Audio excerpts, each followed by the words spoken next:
Three phase transformer એટલે સૌથી પહેલા આપણને એક બોક્સ દેખાવું જોઈએ કે જેની અંદર લખ્યું છે શું થ્રી ફેઝ ટ્રાન્સફોર્મર તો એનું ઇનપુટ ખબર હોવી જોઈએ અને એનું આઉટપુટ ખબર હોવી જોઈએ તો થ્રી ફેઝ ટ્રાન્સફોર્મરમાં આપણે ઇનપુટ શું આપશું એસી સપ્લાય પણ એસી માં પણ બે ટાઈપના સપ્લાય આવે સિંગલ ફેઝ બી આવે અને થ્રી ફેઝ પણ આવે તો કયો સપ્લાય આપશું આપણે થ્રી ફેઝ એટલે મને એટલું ખબર પડે કે જો મારી પાસે એક થ્રી ફેઝ ટ્રાન્સફોર્મર આઈને પડ્યું છે અને જો મારે એને ચાલુ કરવું છે તો મારે કમ્પલસરી કયો સપ્લાય જોશે થ્રી ફેઝ સપ્લાય જોશે થ્રી ફેઝ સપ્લાય વગર હું ટ્રાન્સફોર્મર ચાલુ કરી શકીશ નહીં થ્રી ફેઝ એસી સપ્લાય હું ક્યાં આપીશ એઝ અ ઇનપુટ પ્રાઇમરીમાં આપીશ ટ્રાન્સફોર્મરમાં પ્રાઇમરી અને સેકન્ડરી કોને કહેવાય તો કે જ્યાં તમે સપ્લાય આપો એને કહેવાય પ્રાઇમરી જ્યાંથી તમે લોડ કનેક્ટ કરો એને કહેવાય સેકન્ડરી એટલે પ્રાઇમરીમાં તમે થ્રી ફેઝ સપ્લાય આપો છો અને વોલ્ટેજ સેકન્ડરીમાં તમને અથવા તો વધારે અથવા તો ઓછા બેમાંથી એક પ્રકારના વોલ્ટેજ સેકન્ડરીમાં તમને મળશે એ શેના ઉપર ડિપેન્ડ કરશે કે વધારે મળશે કે ઓછા તો કે ટ્રાન્સફોર્મર સ્ટેપ અપ છે કે સ્ટેપ ડાઉન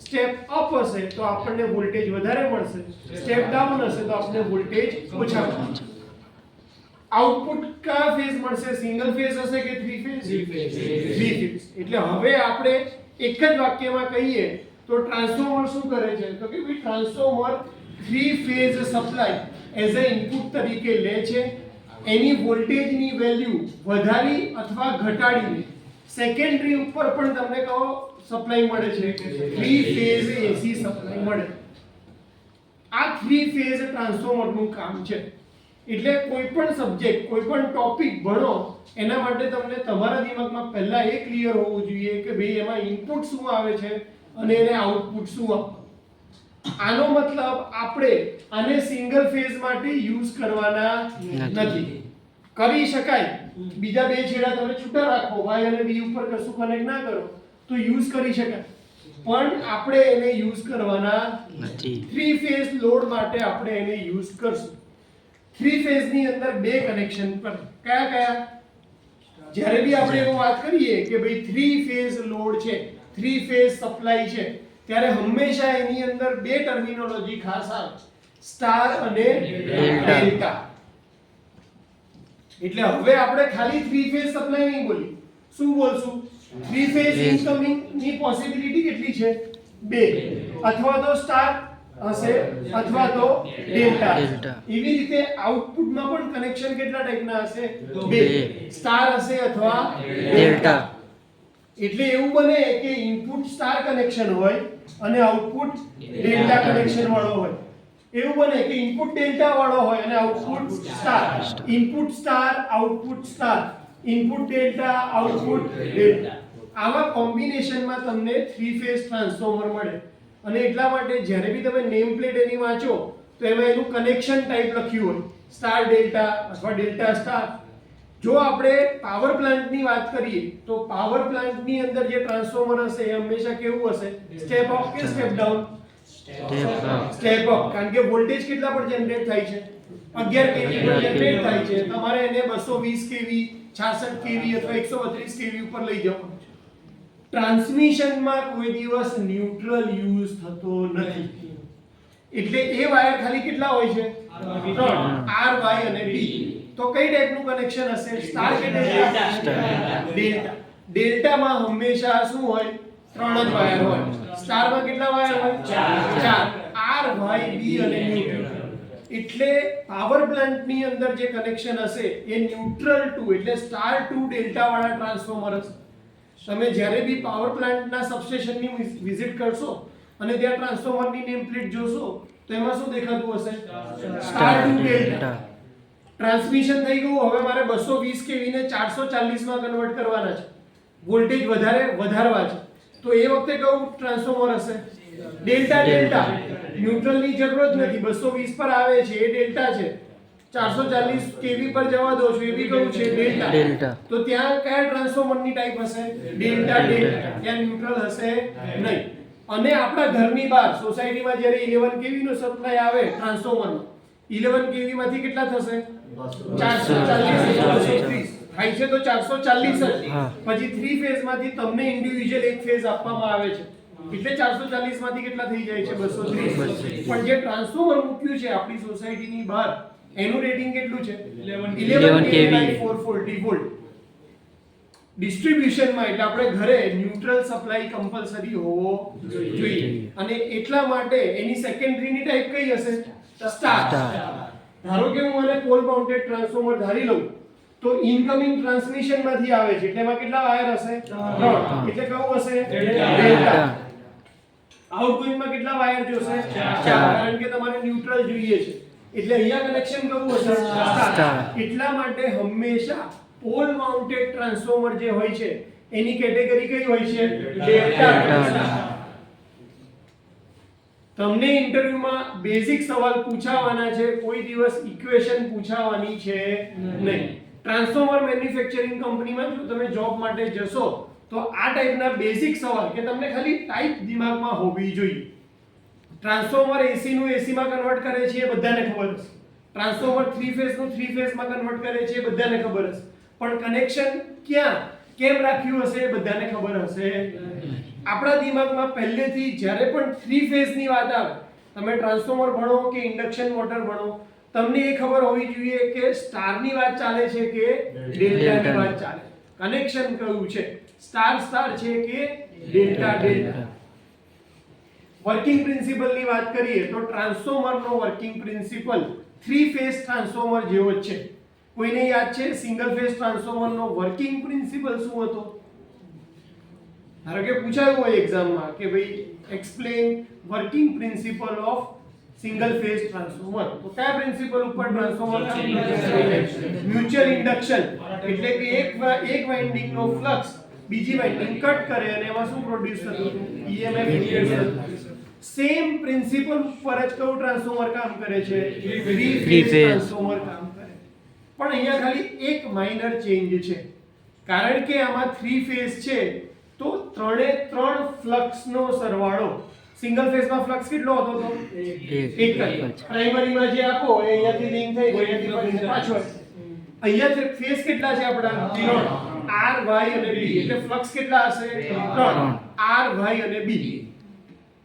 ત્રણે ફ્લક્સ નો સરવાળો કોઈ પણ ટાઈમ ઉપર હંમેશા કેટલો થવો જોઈએ 0.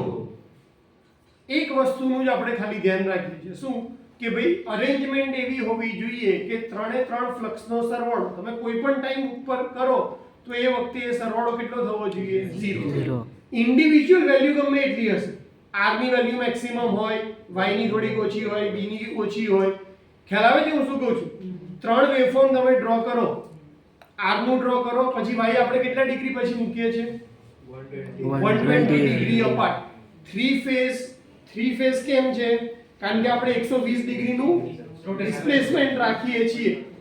નેકર દો જો એવું ના રાખતા હોત તો કોઈ શું કે આ જગ્યાએ ત્રણ સ્વિચ બોર્ડ છે હું એક ફેઝ આમાંથી લઈ લઉં, એક ફેઝ આમાંથી લઉં અને ત્રીજો ફેઝ ત્યાંથી લઉં તો એ મને ત્રણ ફેઝ તો મળવાના જ છે. પણ એ ત્રણે ત્રણ કયા હશે? R હશે, Y અને B હશે નહીં. તો એવી રીતે તમે ત્રણ ફેઝ આપીને ટ્રાન્સફોર્મરને ક્યારેય સપ્લાય આપી શકશો નહીં. કારણ કે ત્રણે ત્રણ નું મેગ્નીટ્યુડ કેવું છે? સરખું જ. R ફેઝ માંથી આવતું હોય એટલે ત્રણે ત્રણ 0 થી ચાલુ થશે અને ત્રણે ત્રણ ક્યાં પતશે? 0 પર પાછા પતી જશે. પણ Y હોત તો એ ચાલુ ક્યાંથી થાત? R ચાલુ થાય એના 120 ડિગ્રી પછી Y ચાલુ થાય. એ આ બંને વચ્ચે ડિફરન્સ છે કે જેના લીધે આ તમારું ટ્રાન્સફોર્મર કામ કરી રહ્યું છે. રોટેટિંગ મેગ્નેટિક ફિલ્ડ કેમ પ્રોડ્યુસ કરે છે? કારણ કે ત્રણે વચ્ચે ડિસ્પ્લેસમેન્ટ કેવું રાખ્યું છે આપણે 120 ડિગ્રી. એટલે ઇન્ટરવ્યુમાં એવું સવાલ પૂછે કે તારે ત્રણ ફેઝ જ જોઈએ છે ને આ ટ્રાન્સફોર્મર છે તો એક આ બોર્ડમાંથી સપ્લાય લઈ લે, એક આ બોર્ડમાંથી લઈ લે ને એક આ બોર્ડમાંથી લઈ લે. ત્રણ ફેઝ મળી ગયા તમને, આપી દે, ટ્રાન્સફોર્મર ચાલુ થશે કે નહીં? તો તમારો જવાબ એવો હોવો જોઈએ કે સર જો અહીંયા R આવતો હોય, અહીંયા Y આવતો હોય અને અહીંયા B આવતો હોય તો ચાલશે. પણ જો તમે ડિસ્ટ્રીબ્યુશનમાં ખાલી એક જ સપ્લાયમાંથી લીધું હશે તો આ કામ કરશે નહીં. કારણ કે રોટેટિંગ મેગ્નેટિક ફિલ્ડ પ્રોડ્યુસ કરી શકશે નહીં. એટલે એના ફ્લક્સનો સરવાળો કોઈ પણ એક ટાઈમ ઉપર 0 હશે નહીં. જો એવું નહીં થાય તો તમારો EMF જે કરસ્પોન્ડિંગ પ્રોડ્યુસ થવાનો છે એ થતો નથી. જો EMF પ્રોડ્યુસ નહીં થાય તો તો ટ્રાન્સફોર્મર તરીકે કામ કરશે નહીં.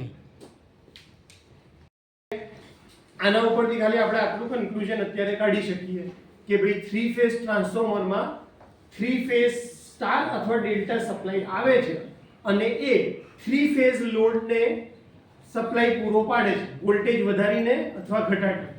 આપણને લોડ કનેક્ટ કરતી વખતે એની ટાઈપ ખબર નથી કે સ્ટાર છે કે ડેલ્ટા છે, અને એટલા માટે આપણને ટ્રાન્સફોર્મરની ટાઈપ ખબર હોવી જોઈએ કે ટ્રાન્સફોર્મરનું કનેક્શન કઈ રીતે છે.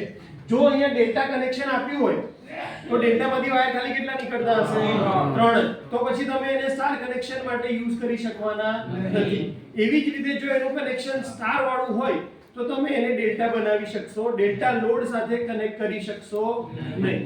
જો તમારે એવું કરવું હોય તો એક રસ્તો મેં કીધો એવો બની શકે. શું? કે હું 3 સિંગલ ફેઝ ટ્રાન્સફોર્મર લઉં. હવે આપણો મેઇન ટોપિક ચાલુ થાય છે. આ તો શું હતું અત્યાર સુધીનું ઇન્ટ્રોડક્શન. હવે આપણે જે ડિસ્કસ કરી રહ્યા છીએ એ છે કમ્પેરિઝન. કોની? કે તમે 3 ફેઝ ટ્રાન્સફોર્મર કઈ રીતે બનાવી શકો છો? તો કે 2 રીતે. પહેલી રીત કે જેમાં તમે 3 અલગ ટ્રાન્સફોર્મર લો, 3 અલગ સિંગલ ફેઝ ટ્રાન્સફોર્મર લો અને એકને સપ્લાય ક્યાંથી આપો? R માંથી, એકને આપો Y માંથી, ત્રીજા ટ્રાન્સફોર્મરને શેમાંથી આપો? B માંથી. જો તમે આવી રીતે ટ્રાન્સફોર્મર બનાવશો, 3 સિંગલ ફેઝ ટ્રાન્સફોર્મરની મદદથી એક 3 ફેઝ ટ્રાન્સફોર્મર બનાવશો તો તમારી પાસે ફ્લેક્સિબિલિટી શું રહેશે? તમે તમારી જાતે કનેક્શન બનાવી શકશો. તમારે સ્ટાર બનાવવું હોય તો તમે સ્ટાર રાખી શકશો અને તમારે ડેલ્ટા બનાવવું હોય તો તમે ડેલ્ટા બનાવી શકશો. રેડીમેડ એક જ 3 ફેઝ ટ્રાન્સફોર્મર બનાવશો ડાયરેક્ટ તો તમને એવું પ્રોવિઝન મળશે નહીં. એની અંદર કનેક્શન અથવા તો શું થયેલું હશે? સ્ટાર કરેલા હશે અથવા તો તમારે કનેક્શન કેવું કરવાનું હશે? ડેલ્ટા. આટલા સુધીમાં કોઈને ડાઉટ છે? હવે આપણે કમ્પેરિઝન ડિસ્કસ કરવાના છીએ. 3 ટ્રાન્સફોર્મરની મદદથી બનેલું 3 ફેઝ ટ્રાન્સફોર્મર છે. પહેલામાં તમને 3 અલગ ટ્રાન્સફોર્મર દેખાય છે, જેને એકમાં મેં સપ્લાય આપ્યો છે R, એકમાં આપ્યો છે Y, એકમાં આપ્યો છે B. અહીંયા સેકન્ડરી સાઈડ ઉપર અત્યારે મેં 3 ટર્મિનલને શું કરી દીધું છે? જોઈન્ટ કરી દીધા છે. અને અહીંયાથી લોડ કોને આપ્યો છે? Delta connector. મારે ન્યુટ્રલ એટલે આને સ્ટાર બનાવવું હોય તો પણ થાય. જે 3 પોઈન્ટ જોઈન્ટ કરેલા હોય એમાંથી મારે શું આપી દેવું પડે? ન્યુટ્રલ આપી દઉં તો મારો લોડ સક્સેસફુલી કામ કરી છે. તો અહીંયા આપણને એક એડવાન્ટેજ શું મળી રહે કે લોડ સાઈડ આપણે જે પણ યુઝ કરવું હોય સ્ટાર અથવા ડેલ્ટા કનેક્શન એ આપણે કરી શકીએ. 3 ફેઝ ની અંદર શું થશે? તો કે એક જ કમ્બાઈન કોર આપણે ડેવલપ કરશું કે જેની અંદર આપણે 3 વાઇન્ડિંગ વીંટાળવાની છે. R ની પણ વીંટાળશું, Y ની પણ એમાં જ વીંટાળશું અને B ની વાઇન્ડિંગ પણ એમાં વીંટાળશું. તો 2 મેથડ છે 3 ફેઝ ટ્રાન્સફોર્મર બનાવવાનું. કઈ? એક કે તમે 3 અલગ અલગ ટ્રાન્સફોર્મર લો અને એને 3 ફેઝ ટ્રાન્સફોર્મર તરીકે યુઝ કરો. બીજી મેથડ કે જેમાં તમે ડાયરેક્ટ 3 ફેઝ ટ્રાન્સફોર્મર મેન્યુફેક્ચર કરો છો. આ કમ્પેરિઝન છે અને આ ઇમ્પોર્ટન્ટ ક્વેશ્ચન છે. 3 single phase transformer versus 1 3 phase transformer. પહેલું સ્ટેટમેન્ટ બહુ જ કામનું છે. કયું છે? મેગ્નેટિક સર્કિટ કેવી છે? ડિફરન્ટ. કેમ મેં મેગ્નેટિક સર્કિટ ડિફરન્ટ લખી? ટ્રાન્સફોર્મર જ અલગ છે, દરેક ટ્રાન્સફોર્મરની પોતાની મેગ્નેટિક સર્કિટ છે. તો 3 ટ્રાન્સફોર્મરની મેગ્નેટિક સર્કિટ એટલે 3 ફેઝ માટે મેગ્નેટિક સર્કિટ કેવી છે? અલગ અલગ. જ્યારે 3 ફેઝ ટ્રાન્સફોર્મર હશે એમાં મેગ્નેટિક સર્કિટ કેવી રહેશે? કોમન. કેમ? કારણ કે એક જ તમે કન્સ્ટ્રક્શન એકમાંથી જ બનાવી દીધું છે, 3 અલગ અલગ વસ્તુ લીધી નથી. બીજો પોઈન્ટ કયો છે કે ભાઈ iron material required is more, but natural છે કે તમારી વાઇન્ડિંગ 2 અલગ અલગ કોર ઉપર લગાડેલી હશે અને એવા કેવા કેટલા ટ્રાન્સફોર્મર તમે લીધા છે? 3. એટલે તમારી 6 કોર ડાયરેક્ટ થશે. જ્યારે આની અંદર એક આમ ઓછામાં થઈ જશે તો naturally core material iron core જે વપરાવાની છે વધારે, આયર્ન મટીરીયલ શેમાં વધારે વપરાશે? 3 સિંગલ ફેઝ ટ્રાન્સફોર્મર વાળામાં વધારે વપરાશે. આની અંદર એ કેવું વપરાવાનું છે? ઓછું. સેમ વે સાઈઝ આની કેવી હશે? વધારે. કેમ? કારણ કે તમે 3 ટ્રાન્સફોર્મર કેવા લીધા છે? અલગ અલગ લીધા છે. એટલે 3 ટ્રાન્સફોર્મર તમે અલગ અલગ મૂકશો અને એના કનેક્શન કરશો તો એની જગ્યા કેવી જોશે? વધારે. આ તો એક જ કોર ની અંદર, એક જ ટેન્ક ની અંદર તમે 3 ની વાઇન્ડિંગ અને 3 ની કોર મૂકવાના છે. એટલે આની સાઈઝ કેવી હશે? નાની. પેલાની સાઈઝ કેવી હશે? વધારે. મોર ટ્રાન્સફોર્મર ઓઇલ. આપણે જે નાના નાના ટ્રાન્સફોર્મર જોઈએ છે એમાં ઓઇલ નથી પડતા, પણ પાવર ટ્રાન્સફોર્મર હશે તો એમાં ઓઇલ ભરવાની જરૂર પડશે. 3 અલગ લીધા તો 3 માં ઓઇલ ભરવાનું થશે અને એના માટે ઓઇલ ની રિક્વાયરમેન્ટ કેવી હશે? વધારે. આમાં ઓઇલ ની રિક્વાયરમેન્ટ કેવી હશે? ઓછી. એના પછી શું છે? Less efficiency. કેમ?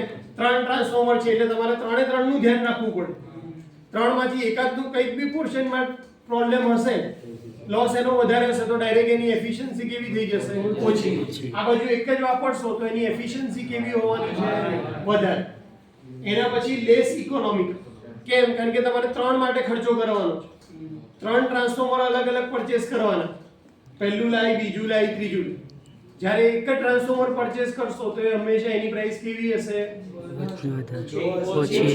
3 એક જ જગ્યાએ ફિટ કરો છો, તમારી ટેન્કની સાઈઝ ઘટી ગઈ, તમારી વાઇન્ડિંગ ઘટી ગઈ, તમારા કોર ઘટી ગયા, તો તમારું શું થાય? એની પ્રાઇસ કેવી થઈ જશે? ઓછી. પેલાની પ્રાઇસ કેવી હશે? વધારે. Easy transportation.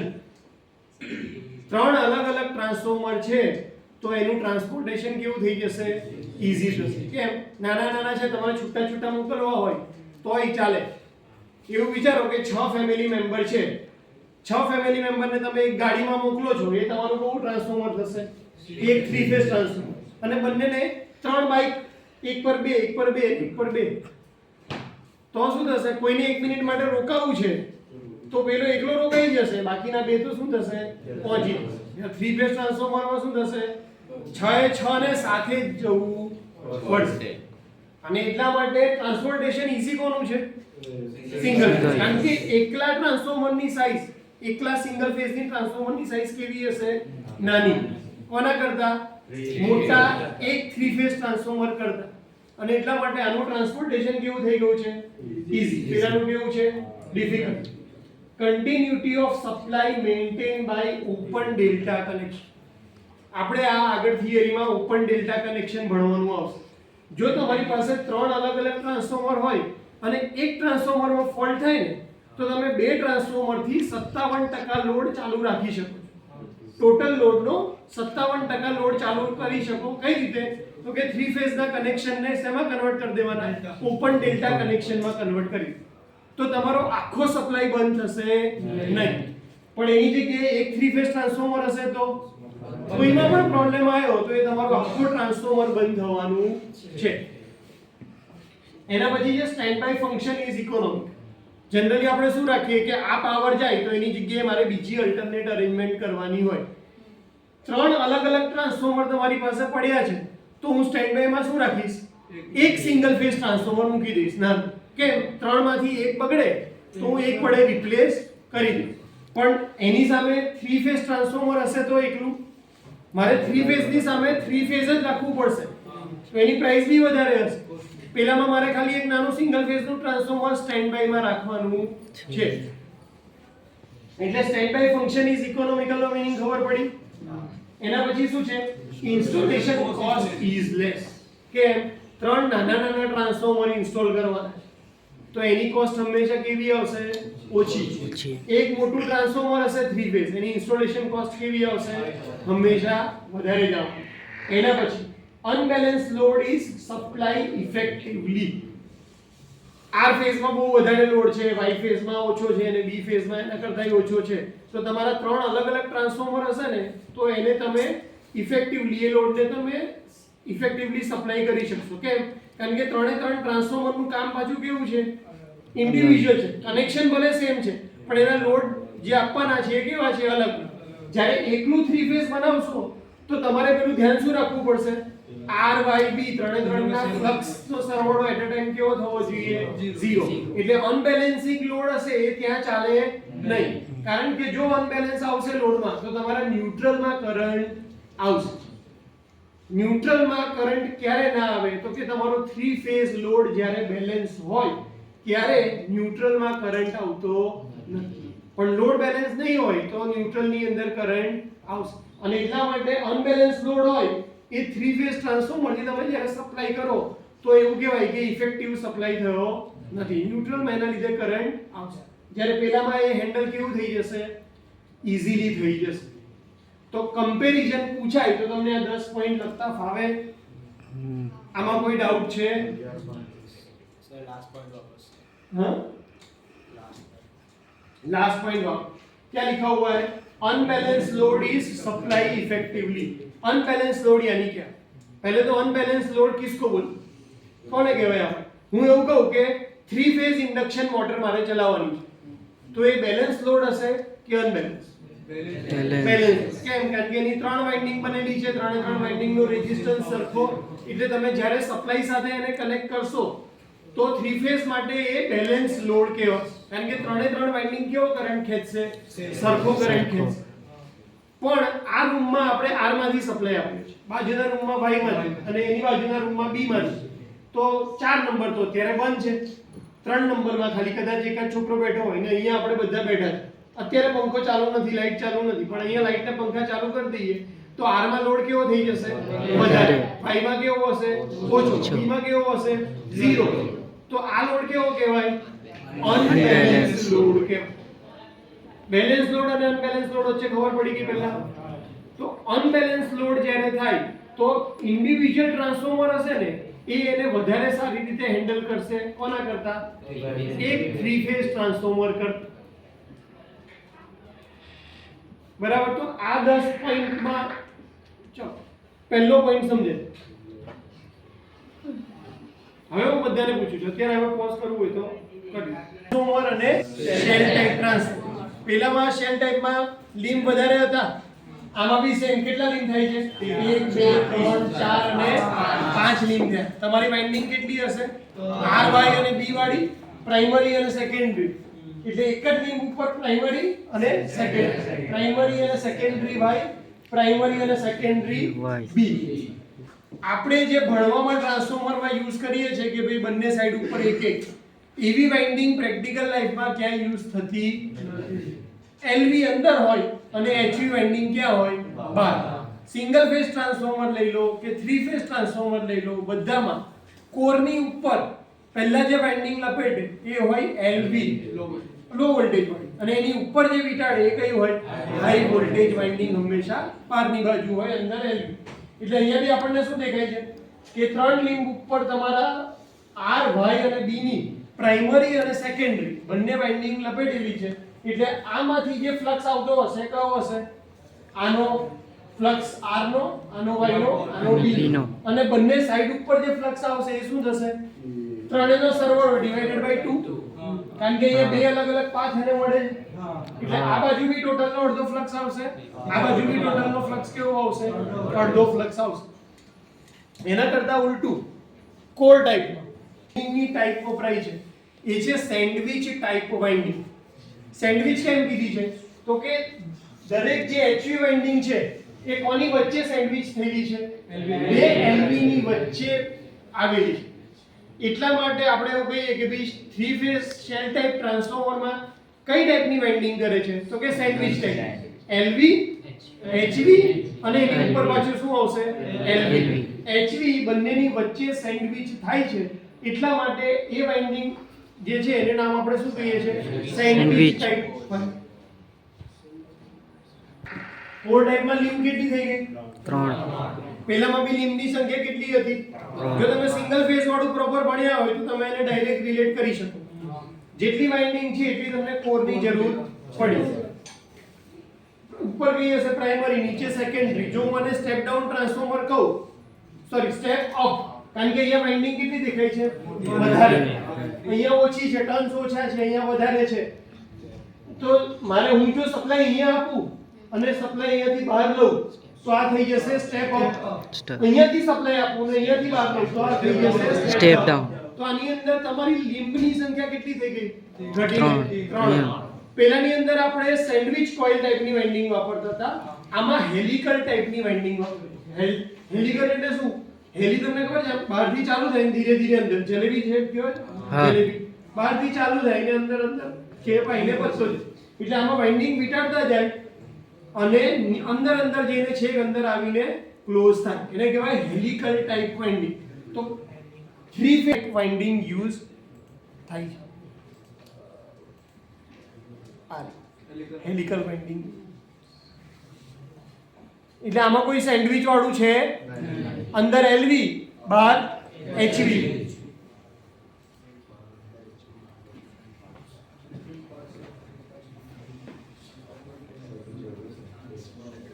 હવે ક્વેશ્ચન નંબર 3.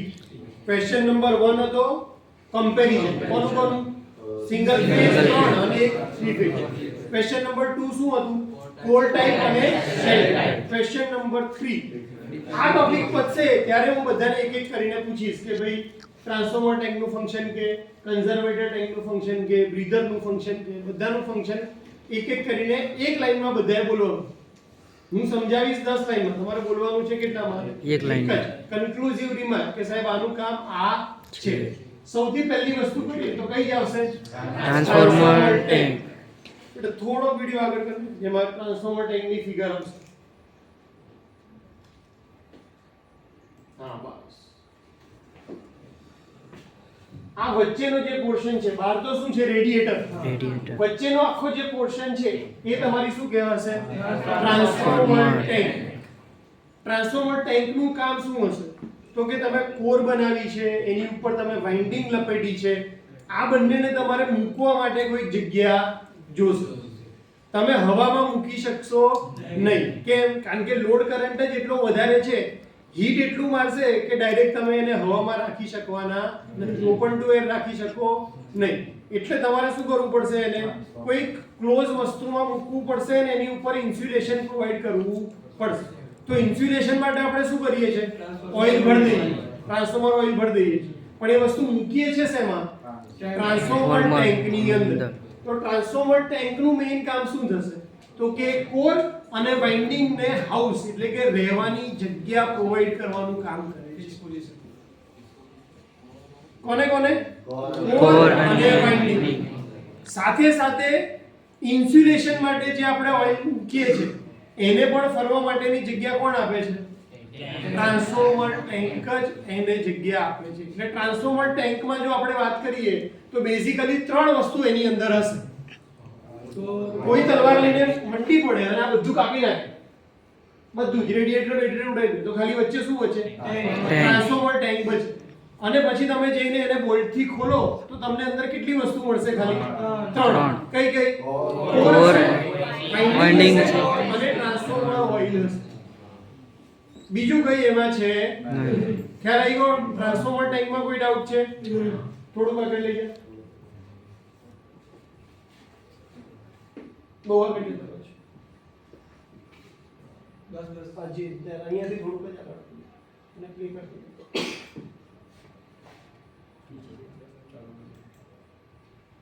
આગળ 15-16 મિનિટ ઉપર જતો. 15 મિનિટ ઉપર જતો. 15 મિનિટ 17 પર જતો. હા બસ કર દો. પ્લે કર. ટેન્ક એટલે આપણે આ મેઇન ટેન્કની વાત કરી રહ્યા છે. આમાં તમારું કોર છે, વાઇન્ડિંગ છે અને શું હશે? ઓઇલ. બીજું આવે કન્ઝર્વેટર ટેન્ક. કન્ઝર્વેટર એટલે ગુજરાતીમાં કહીએ તો બચાવ અથવા રક્ષક, રક્ષા કરનારો. તો ભાઈ એને ટ્રાન્સફોર્મરને શું કામ રક્ષા કરવાની જરૂર પડી? અને રક્ષા કરવાની જરૂર પડી તો આપણે બહાર કેમ લગાડીએ? જો મારે એની રક્ષા જ કરવી હોય તો આ કન્ઝર્વેટર ટેન્ક ક્યાં આવે? અંદર કશે કે આવે, પણ આપણે એને ક્યાં મૂકીએ છીએ? બહાર. એટલે પહેલા તમારા દિમાગમાં જ્યારે બી કન્ઝર્વેટર ટેન્ક શબ્દ સાંભળો એટલે એવું આવવું જોઈએ કે એ પણ એક ટાઈપની ટેન્ક જ છે જે ક્યાં છે? ટ્રાન્સફોર્મરની બહાર છે, અંદર નથી. અહીંયા ક્યાંક મૂકી. એમાં બી શું ભરેલું છે? ઓઇલ જ ભરેલું છે. હવે આપણે વાત કરીએ કે ભાઈ આપણે ટ્રાન્સફોર્મરની અંદર આપણે ઓઇલ ભરેલું છે. ટ્રાન્સફોર્મરની અંદર જેમ જેમ તમારો લોડ વધતો જશે એમ શું થશે? હીટ વધશે. હીટ વધે તો તમારો ઓઇલ હોય ને એ એક્સપાન્ડ થાય. એક્સપાન્ડ થાય તો એને ફેલાવવા માટે જગ્યા જોઈએ. તમે તો એને લોખંડના ડબ્બામાં પૂરી દીધું છે. જો તમે એ ઓઇલને ફેલાવવા માટે જગ્યા નહીં આપો તો એ શું કરશે? પ્રેમ તેરી ગાડી તો ફાડ કે નીકળી. ઓલ ધ બેસ્ટમાં ડાયલોગ આવતો બરાબર. ટ્રાન્સફોર્મરને એક્સપાન્ડ માટે જો જગ્યા નહીં આપો તો ટ્રાન્સફોર્મરની ટેન્ક શું થઈ જશે? ફાટી જશે. કારણ કે તમારું ઓઇલ લેવલ વધતું ઓછું રહેવાનું છે. લોડ ઓછો હશે, ટેમ્પરેચર નહીં હોય તો તમારું ટ્રાન્સફોર્મર ઓઇલ શું આવશે? નીચે. વધારે આવશે તો ટ્રાન્સફોર્મર ઓઇલ કેવું આવશે? ઉપર આવશે. એટલા માટે આપણે અહીંયા એક પાઇપ થ્રુ બીજી વધારાની ટેન્ક મૂકી છે કે જેમાં શું થશે? આપણે અમુક લેવલ સુધી ઓઇલ ભરેલું છે અહીંયા. ફાયદો શું થશે? જ્યારે આની અંદર લોડ વધ્યો, ટ્રાન્સફોર્મરનું પ્રેશર વધ્યું, એનું ઓઇલ પ્રેશર વધ્યું, તો ઓઇલ બધું ક્યાં આવશે? અહીંયાથી ક્યાં જતું રહેશે? ઉપર કન્ઝર્વેટર ટેન્કમાં જતું રહેશે. જ્યારે ટ્રાન્સફોર્મર ઠંડુ પડ્યું, ઓઇલ લેવલ ઘટ્યું, ત્યારે બધું ટ્રાન્સફોર્મરનું ઓઇલ પાછું અહીંયાથી ક્યાં આવશે? એવું નહીં થાય કે આ ખાલી હશે. એક વસ્તુ સમજો, કન્ઝર્વેટર ટેન્ક ખાલી હશે, એ પણ અમુક લેવલ સુધી ઓઇલથી ભરી રાખી હશે. એમાં બધું કેલ્ક્યુલેશન કરીને જ ઓઇલ ભર્યું હશે કે આનો મેક્સિમમ ટેમ્પરેચર જાય ત્યારે મેક્સિમમ એક્સપાન્શન કેટલું થાય છે, તો એ વખતે આ ટેન્ક કેવી થઈ જશે? ફૂલ. બાકી એનું લેવલ ક્યાં રહેશે? અહીં. લોડ ઘટી ગયો, ટ્રાન્સફોર્મર ઠંડુ થયું તો એ લેવલ અહીંયાથી ઘટીને ક્યાં આવી જશે? અહીં. ખ્યાલ આવે છે? તો આની અંદર ઓઇલના લેવલમાં વધઘટ થવાની નથી. વધઘટ થશે એ બધી ક્યાં થશે? Conservator tank. અહીંયા તો ફૂલ ટાઈમ તમને દરેક વખતે ઓઇલ સરખું જ આખું જ ભરેલું દેખાશે. આમાં એવું નહીં થાય કે અહીંયાથી ઓઇલ ઓછું થઈ ગયું, અહીંયા હવા આવી ગઈ, એવું થશે નહીં. અહીંયા તો ફૂલ જ ઓઇલ છે. એ સિચ્યુએશન ક્યાં આવવાની છે? Conservator tank. તો કન્ઝર્વેટર ટેન્કનું કામ શું છે? તો કે ઓઇલ લેવલ જે છે એને મેન્ટેન કરો. વધતું હોય તો વધવા દેવાનું મેઇન ટેન્કમાં, ઘટતું હોય ત્યારે ઘટવા દેવાનું. પણ આ પ્રેશર કરીને ટાંકી ફાટી જશે એવું થવા દેવાનું નથી. કારણ કે ટ્રાન્સફોર્મર અલગ અલગ કન્ડિશનમાં અલગ અલગ લોડ ઉપર ઓપરેટ થતું હોય. સવારે 10 વાગે બધી ઓફિસ ચાલુ થાય તો લોડ કેવો થવાનો છે? વધી જશે. સાંજે 7 વાગે જ્યારે બધાની ઘરે લાઈટો ચાલુ થશે ત્યારે લોડ કેવો થશે? વધી જશે. 11 વાગે બધા સૂઈ જાય પછી લોડ કેવો થઈ જશે? ઓછો થઈ જશે. તો એ ટાઈમ દરમિયાન બધા ટાઈમ દરમિયાન ટ્રાન્સફોર્મરના લેવલમાં શું થશે? વધઘટ. એ બધી મેન્ટેન ક્યાંથી થશે? Conservator tank. તો કન્ઝર્વેટર ટેન્કમાં ખાલી શું હશે? ઓઇલ. એકલું ઓઇલ. કન્ઝર્વેટર ટેન્કમાં બીજું કંઈ હશે નહીં. જ્યારે ટ્રાન્સફોર્મર ટેન્કમાં શું હશે? કોર, વાઇન્ડિંગ છે, ઓઇલ. ઓઇલ છે. આટલો ખ્યાલ આવી ગયો? આમાં કોઈ ડાઉટ છે? ત્રીજી વસ્તુ, બ્રીધર. ટુ બ્રીથ એટલે શ્વાસ લેવો. શ્વાસ છોડી શકીએ અને શ્વાસ તમે લઈ શકો. હવે મને કહો કે ટ્રાન્સફોર્મર હવા બહાર ક્યારે કાઢશે? ઓઇલલેસ. ટ્રાન્સફોર્મર જ્યારે હીટ પાડશે ત્યારે ઓઇલ ટેન્કમાંથી જ્યારે ટ્રાન્સફોર્મરનું ટેમ્પરેચર વધ્યું એટલે એનું લેવલ વધ્યું, અહીંયાથી આ ઓઇલ ઉપર ગયો, અહીંયાથી આ લેવલ ઓફ ઓઇલ શું થશે? ઉપર. ઓઇલ ઉપર જશે એટલે આ હવા શું થશે? બહાર નીકળશે. શ્વાસ એનો શું નીકળશે એ વખતે? બહાર. તો એ વખતે હવા ક્યાંથી બહાર નીકળશે? બ્રીધરમાંથી થઈ. હવે ટ્રાન્સફોર્મર ઠંડુ પડ્યું હોય, એનું લેવલ નીચે ગયું, તો આ શું થશે? ઓઇલ લેવલ નીચે જશે. તો બહારથી શું આવશે? સીધું પ્રેશર ડિફરન્સને લીધે એર આવશે. હવે આપણે બે વસ્તુ ખાસ ધ્યાન રાખવી પડે. શું? કે ઓઇલની અંદર પાણી આવી જવું જોઈએ નહીં. જો ઓઇલમાં પાણી આવે તો એનું ઇન્સ્યુલેશન કેવું થઈ જાય? ઓછું થઈ જાય. ઇન્સ્યુલેશન ઓછું થાય તો જો વોલ્ટેજ વધ્યો તમારી ટાંકી એટલે વાઇન્ડિંગની આજુબાજુ જે ઇન્સ્યુલેશન તમે પ્રોવાઈડ કર્યું છે બધું શું કરી નાખશે? ફાડી નાખશે. એટલે ટ્રાન્સફોર્મર ઓઇલની અંદર કોઈ દિવસ બે વસ્તુ ના જવી, ડસ્ટ ના જવી જોઈએ અને મોઇસ્ચર ના જવું. એ બંનેથી પ્રિવેન્ટ કરવા માટે આપણે શેનો યુઝ કરીએ છીએ? બ્રીધરનો યુઝ કરીએ. ધારો કે હું બ્રીધર ના લગાડું તો બી કામ તો થવાનું જ છે. શું થવાનું છે? તો કે અહીંયા કન્ઝર્વેટર ટેન્કમાંથી હવા બહાર જશે અને હવા અંદર આવશે. એ કામ તો કન્ઝર્વેટર તો બી કરી જ રહ્યું છે. પણ બ્રીધર લગાડવાથી આપણે બે વસ્તુ એન્શ્યોર કરી રહ્યા છીએ. પહેલી કે મોઇસ્ચર અંદર આવવું જોઈએ નહીં. બીજું ધૂળ અંદર આવવી જોઈએ નહીં.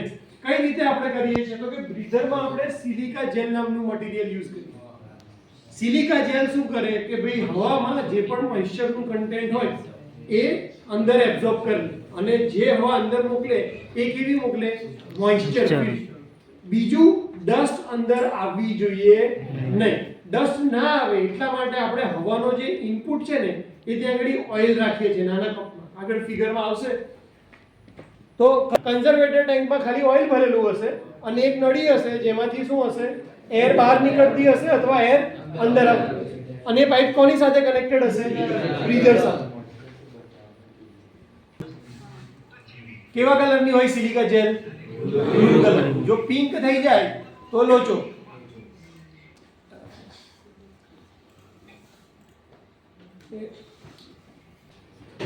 જો અહીંયાથી તમારી હવા અંદર જવાની છે. ઉપરનો પાઇપ કોની સાથે કનેક્ટેડ હશે? કન્ઝર્વેટર ટેન્ક સાથે. અહીંયાથી હવા અંદર જવા માટે રસ્તો એવો રાખ્યો છે કે આ આખો કપ ઓઇલથી ભરેલો. ઓઇલ એટલે પહેલા હવાને ક્યાંથી પસાર થવું પડે? ઓઇલ જવું હોય તો ઓઇલ. એટલે બધી જે ડસ્ટ હશે એ બધી ક્યાં જતી રહેશે? ઓઇલ. હવે હવા અહીંયાથી ઉપર ગઈ તો એને શું મળ્યું? સિલિકા છે. તેમાંથી શું એબ્સોર્બ કરી લેશે? Moisture absorb. એટલે હવે ઉપર જે હવા પહોંચશે કે જે કન્ઝર્વેટર ટેન્કમાં જવાની છે કેવી હશે? મોઇસ્ચર ફ્રી અને ડસ્ટ ફ્રી હશે. ઓઇલ કપની અંદર જ્યારે બી તમે ધારો કે આમ સેમ્પલ લેવા માટે ઢાંકણું ખોલો તો અહીંયાથી શું નીકળવાનું છે તમને? Dust particles. સિલિકા જેલ આખું બદલો એ તમને શું મળશે? સિલિકા જેલ કે જેને મોઇસ્ચરને એબ્સોર્બ કરી લીધું હશે એ. તો બ્રીધરમાં કોઈ ડાઉટ છે? બ્રીધર અલગથી ક્વેશ્ચન પૂછાય છે કે એક્સપ્લેન ફંક્શન ઓફ બ્રીધર. તો એ વખતે તમારે આખો આટલો ડાયાગ્રામ આ મોટો ડ્રો કરવો પડે, એમાં સમજાવવું પડે કે અહીંયા ઓઇલ કપ છે, આ એરનું ઇનલેટ છે, આ સિલિકા જેલ છે, બરાબર? અને ઉપરનો પાઇપ છે ક્યાં કનેક્ટેડ છે? કન્ઝર્વેટર ટેન્ક સાથે. પોઝિશન ઓફ ડિફરન્ટ પાર્ટ્સ ક્યાં હોય? ટ્રાન્સફોર્મર ટેન્ક, ટેમ્પરેચર ઇન્ડિકેટર ટ્રાન્સફોર્મરની ઉપરની સાઈડ, એક્સપ્લોઝન વેન્ટ એ જે આપણે આવશે હમણાં ભણવામાં આવશે ઘડીવાર. એના પછી શું આવ્યું? કન્ઝર્વેટર ટેન્ક ક્યાં હશે? ઉપર. અહીંયા શું આવ્યું તમારું? બ્રીધર. આ એક ઇન્ડિવિડ્યુઅલ 7 માર્ક વાળો ક્વેશ્ચન પણ આવી શકે. Explain function of glucose relay. Glucose ના ફાવે તો યાદ રાખજો. Glucose relay. હવે નામ ઉપરથી મને એટલું ખબર પડે કે આ રિલે છે એટલે કોઈ ટાઈપનું ઇન્ડિકેશન આપવાનું કામ કરતું હશે. કોઈ પણ જગ્યાએ આપણે રિલે વાપરીએ છીએ તો રિલેનું મેઇન કામ શું હોય? ઇન્ડિકેશન આપવાનું હોય. કોના માટે ઇન્ડિકેશન આપશે? તો કે આ ટ્રાન્સફોર્મર માટે ઇન્ડિકેશન આપશે કે ટ્રાન્સફોર્મરમાં કઈ તકલીફ થઈ રહી છે. બીજું આ પોઝિશન જોઈને મને એટલું ખબર પડે છે કે ગ્લુકોઝ રિલેની પોઝિશન કન્ઝર્વેટર ટેન્ક અને મેઇન ટેન્કની વચ્ચે છે. એનો મતલબ એની અંદરથી ઓઇલ પસાર થતું હોવું જોઈએ. એના વગર તો ઓઇલ બાયપાસ થઈને નીકળવાનું નથી. એનો મતલબ કે ગ્લુકોઝ રિલેને હું એવું કહી શકું કે ઓઇલ ઓપરેટેડ રિલે પણ કહેવાય, કારણ કે એમાંથી પસાર શું થવાનું છે? Oil. Different parts of glucose relay. અહીંયા ક્યાંથી આવતું હશે ઓઇલ? ટ્રાન્સફોર્મર ટેન્કમાંથી. અહીંયા ઓઇલ ક્યાં જતું હશે? Conservator tank. એની વચ્ચે આમાં શું દેખાય છે અત્યારે તમને? આ ઓઇલનો ફ્લો. ઉપર શું છે? એર. ખાલી જગ્યા હશે એટલે ત્યાં શું હશે? એર. અહીંયા તમને એક ટ્રિપિંગ સર્કિટ દેખાય છે. ત્યાં શું લખ્યું છે? To trip circuit. એટલે ટ્રાન્સફોર્મરને ડાયરેક્ટ જ કામ કરતું શું કરી દેવાનું? બંધ. ટ્રાન્સફોર્મરની બંને બાજુ જે આઇસોલેટર હોય એને ડાયરેક્ટ શું કરી દેશે? ઓપન કરી દેશે.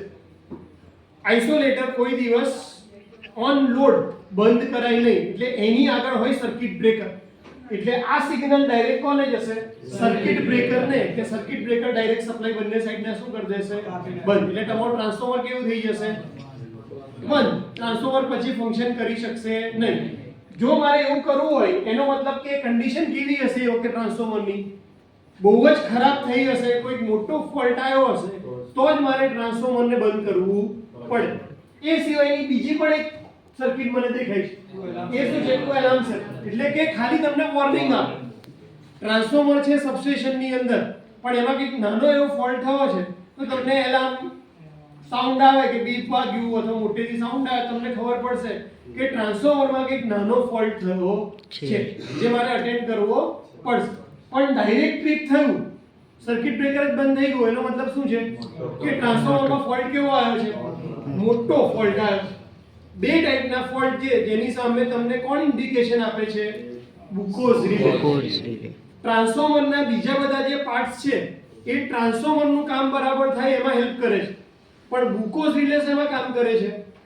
ટ્રાન્સફોર્મરને કંઈક તકલીફ થઈ તો એનું ઇન્ડિકેશન બહારવાળાને કોણ આપશે, બુકોઝ રિલે. હવે આપણે એનું કામ જોઈએ કે કઈ રીતે કામ કરે.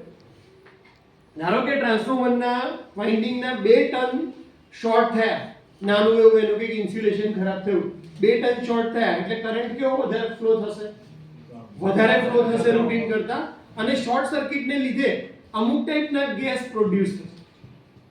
ટ્રાન્સફોર્મરની અંદર જ્યારે પણ કોઈ એબનોર્મલ કન્ડિશન થઈ, શોર્ટ સર્કિટ થઈ, અર્થ ફોલ્ટ થયો, કંઈક પણ થશે તો ગેસ કેવા પ્રોડ્યુસ થશે ઓઇલમાં, કંઈક અલગ ટાઈપના ગેસ પ્રોડ્યુસ થશે.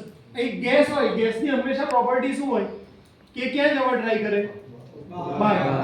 આપણે ડોલની અંદર જો પાઇપ નાખીએ અને હવા અંદર નાખીએ તો બબલ્સ અંદર રહે છે, ના, તરત બહાર આવી જાય. એટલે કોઈ પણ ટાઈપનો જો ફોલ્ટ થયો અને ગેસ પ્રોડ્યુસ થયો તો એ ગેસ ડાયરેક્ટ મેઇન ટેન્કમાંથી ક્યાં આવશે, બહાર આવવા ટ્રાય કરશે. બહાર આવશે એટલે એને રસ્તામાં કોણ મળશે, ગ્લુકોઝ રિલે મળશે.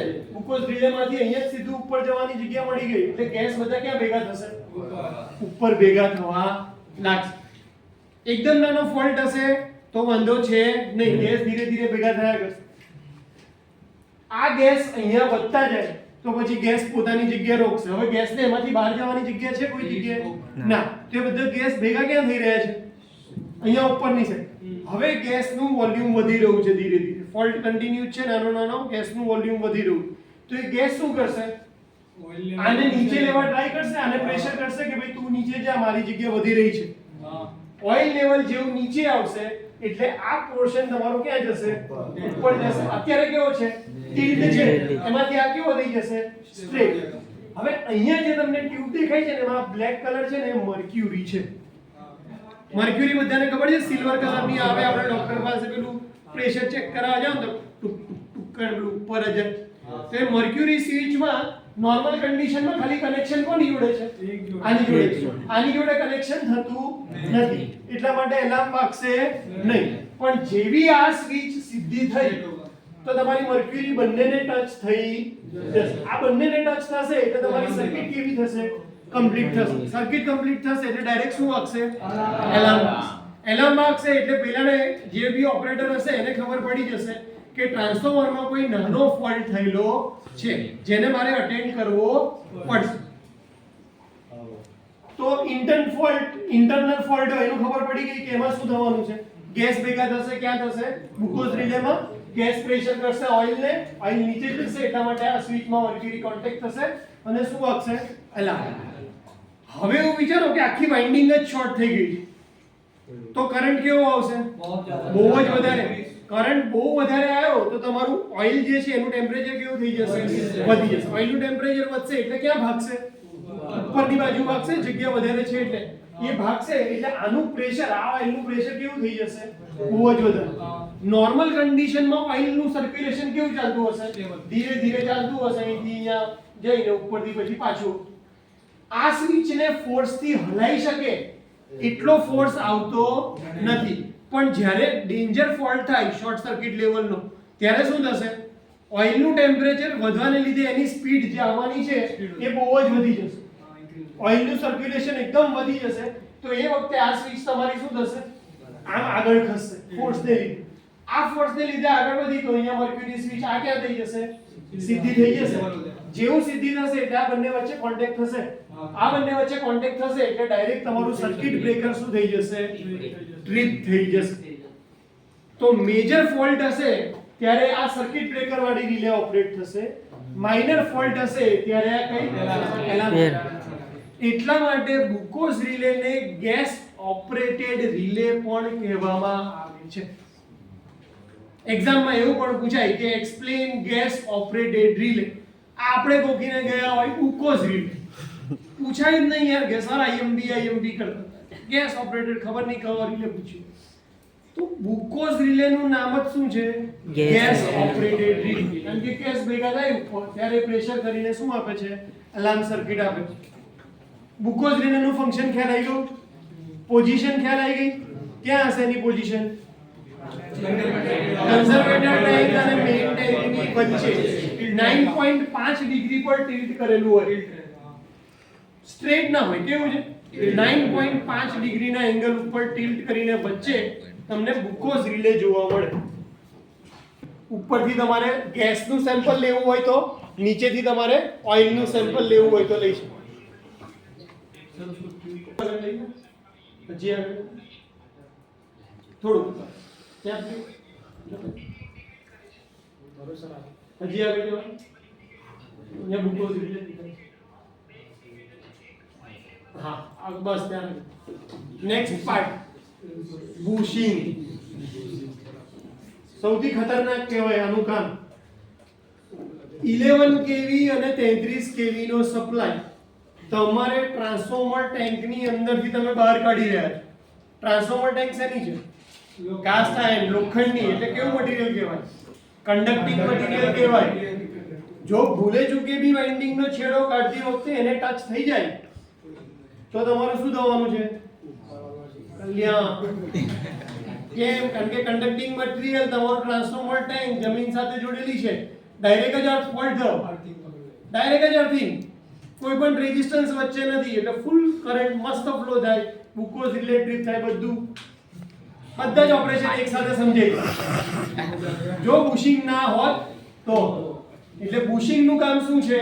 ટ્રાન્સફોર્મર ટેન્ક માંથી સેફલી સપ્લાય ને કેવું કાઢવાનો છે? બહાર કાઢ. એટલે બુશિંગ માંથી અંદર થઈ અને તમારો વાયર કેવો નીકળતો હોય? બહાર નીકળે. ઇવન આપણે ડિસ્ટ્રીબ્યુશન ટ્રાન્સફોર્મર બી તમે જોતા હોય કે બુશિંગ રાખ્યા છે, બુશિંગ ની વચ્ચેથી તમારો સપ્લાય નીકળે, સાઈડ ઉપરથી નહીં નીકળે, બુશિંગ ની અંદરથી નીકળે છે. કેમ? કારણ કે કોઈ જગ્યાએ મેઇન ટેન્ક સાથે કનેક્ટ થવો જોઈએ નહીં. એટલે બુશિંગ નું કામ શું છે? તો કે સેફલી પાવર ને બહાર લઈ જાઓ અથવા તો વાઇન્ડિંગ ની અંદર લાવો. એ શેની મદદથી થશે? ખાલી બુશિંગ ની મદદ. વોલ્ટેજ જેટલો લેવલ વધારે એટલા બુશિંગ ની ડિસ્ક કેવી હશે? વધારે. એટલે હું એવું કહી શકું કે આ ધારો કે 33 કેવી ના હોય તો આ 11 કેવી નું હશે અને આ બુશિંગ કેટલાનું હશે? 440 વોલ્ટ માટેનું હશે. તો બુશિંગ માં જેમ ડિસ્ક વધતી જાય એમ એનું વોલ્ટેજ લેવલ કેવું થાય?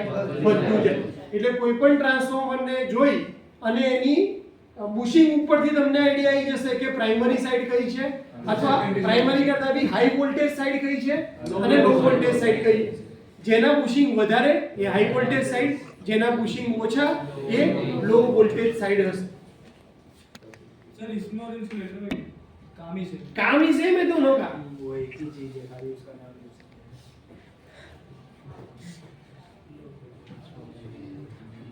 4 different types of bushing. Epoxy material વાળું બી યુઝ થાય છે, પોર્સેલિન વાળું યુઝ થાય, લો વોલ્ટેજ બુશિંગ અને હાઈ વોલ્ટેજ બુશિંગ. વોલ્ટેજ વધે એમ તમારી ડિસ્ક કેવી થતી જશે? વધતી જશે. આની અંદર એક વસ્તુ જો તમે માર્ક કરી હોય ને તો વોલ્ટેજ વધે ને કંડક્ટરની સાઈઝ કેવી થઈ જાય? ઓછી. વોલ્ટેજ વધે તો ત્યાં કરંટ કેવો હોય? ઓછો. કરંટ ઓછો હોય તો નેચરલી તમારી કંડક્ટરની સાઈઝ કેવી હશે? પતલી. ખ્યાલ આવે છે? એના કરતા વધારે તો લો વોલ્ટેજમાં કંડક્ટર જાડા હશે કારણ કે ત્યાં કરંટ કેવો હોવાનો છે? વધારે. इंक्रीज होगा આગળ લઈ લે. થોડુંક પાછળ, હજી થોડુંક પાછળ, હજી થોડુંક પાછળ, પાછળ, પાછળ, પાછળ, હજી પાછળ લે. થોડુંક આગળ, સ્લાઇડ બસ. ઓઇલ લેવલ ઇન્ડિકેટર શું કામ કરશે? ટ્રાન્સફોર્મરમાં ઓઇલનું લેવલ કેટલું છે એ ઇન્ડિકેટ કરવાનું.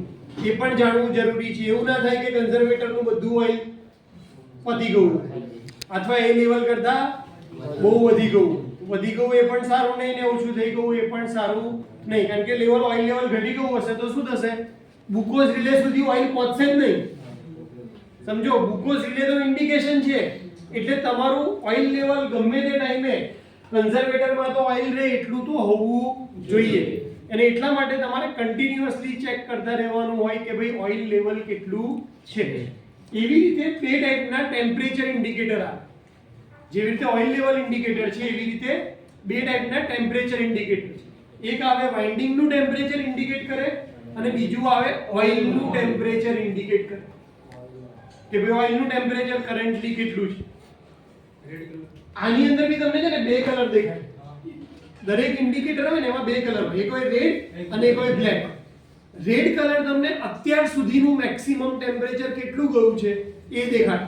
ધારો કે ગઈકાલે 45 ડિગ્રી સુધી ગયું હોય તો રેડ કાંટો કેટલા પર હશે? 45. પણ કરંટ ધારો કે 35 ડિગ્રી ચાલતું હોય તો બ્લેક હશે ને એ 35 ઉપર દેખાય. એટલે તમે જ્યારે બી પાવર ટ્રાન્સફોર્મર જોવા જાઓ અને તમને ઇન્ડિકેટર દેખાય તો બે કલર જ હશે, રેડ અને બ્લેક. રેડ અત્યાર સુધીનું મેક્સિમમ દેખાડે, બ્લેક કરંટ ટેમ્પરેચર કેટલું છે એ તમને દેખાડે. આગળ સેન આગળ થોડું પછી આ શું દેખાય? કોર. કોર. 3 ફેઝ માટેનો કઈ ટાઈપનો ટ્રાન્સફોર્મર હશે? કોર કે શેલ? કોર ટાઈપનું ટ્રાન્સફોર્મર છે. નેચરલી તમને કેટલા પાર્ટ દેખાય છે? 3. શેલ હોત તો 5 દેખાતા. નોર્મલ કેસમાં બધા જ પાવર ટ્રાન્સફોર્મર મોટા ભાગે કયા ટાઈપના હોય છે?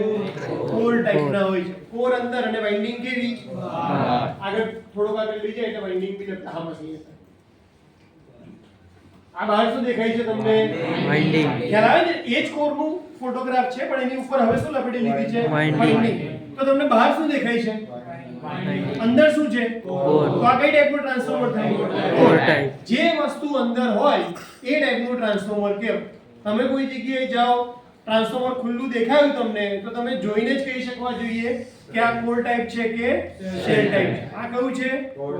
મોટા ભાગના બધા જ પાવર ટ્રાન્સફોર્મર કોર ટાઈપના હોય છે. આગળ જો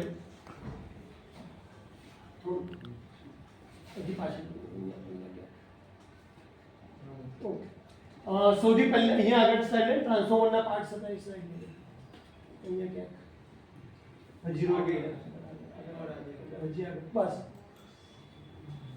ટ્રાન્સફોર્મર ટાઈપ બધાને ખબર પડી ગઈ, કન્ઝર્વેટર ટાઈપ ખબર પડી ગઈ, બ્રીધર ખબર પડી ગઈ, ગ્લુકોઝ રિલે ખબર પડી ગઈ, oil level indicator, temperature indicator, એક રહ્યું કયું?